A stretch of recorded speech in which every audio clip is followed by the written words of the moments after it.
श्री हरिवंश महाराज जी मैं अपने पूर्वजों के लिए थोड़ा चिंतित हूँ। मेरे परिवार में आज तक जितनी भी मृत्यु हुई है वो अकाल ही हुई है। जैसे किसी ने खुद को आग लगा लिया, किसी ने खुद को जहर खाकर, किसी को फांसी लगा ली। महाराज जी मैं एक संतान या एक भाई होकर उनका कैसे उद्धार कर सकूं और आगे के क्रम को कैसे रोकूं? वैसे मुझे लगता है एक बार संस्कृत से अगर भागवत सप्ताह अपने घर में करवा लो तो ये विचार आया था। तो करवा लो संस्कृत से, मूल संस्कृत 18,000 श्लोक।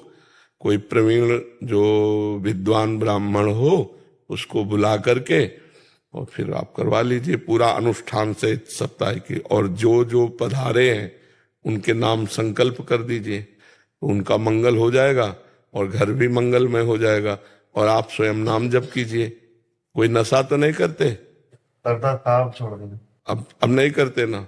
नाम जप करो और सप्ताह की श्रीमद् भागवत करवा लो किसी से। जी आशीष शुक्ला जी वाराणसी से। जी महाराज जी सादर प्रणाम।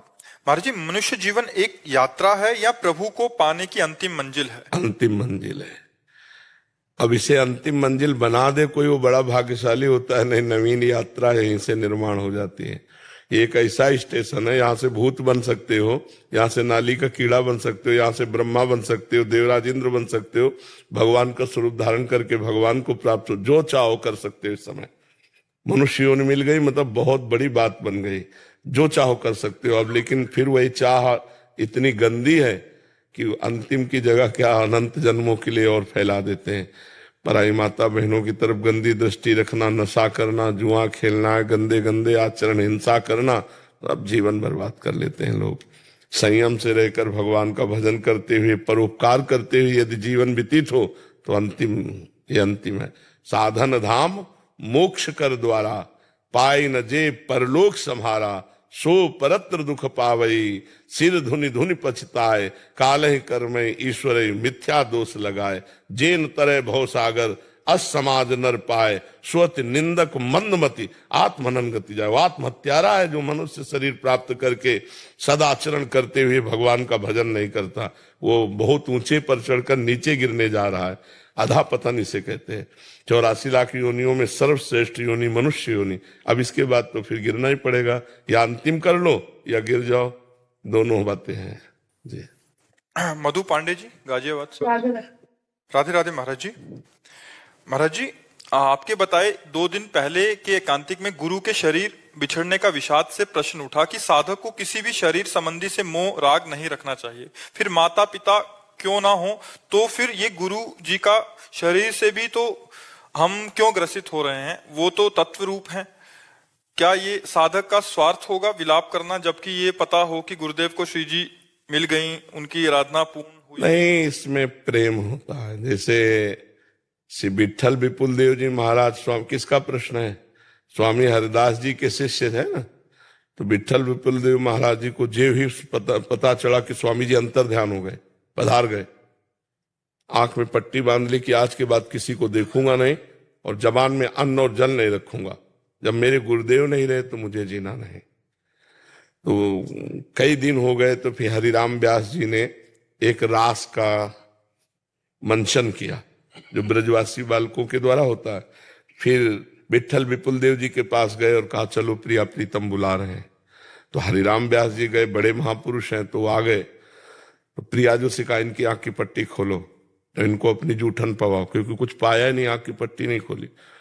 तो प्रियाजू ने दौड़कर उनकी आंख की पट्टी खोल दी।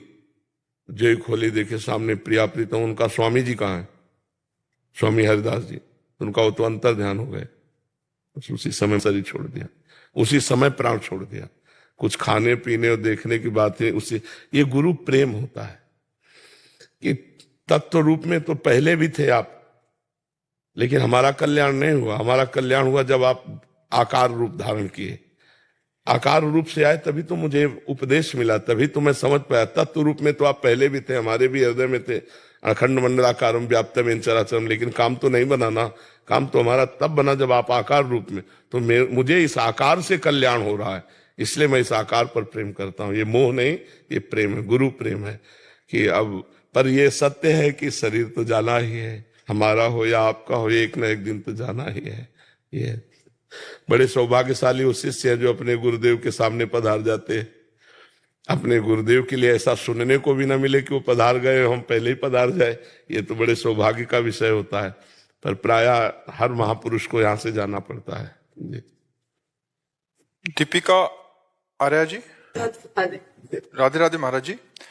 महाराज जी, आप कह रहे हैं कि वृंदावन से कभी भी कोई कॉल आता है या किसी भी कारणवश कोई भी फोन आदि आता है तो ये समझते हैं कि ये इशारा है वृंदावन जाना है।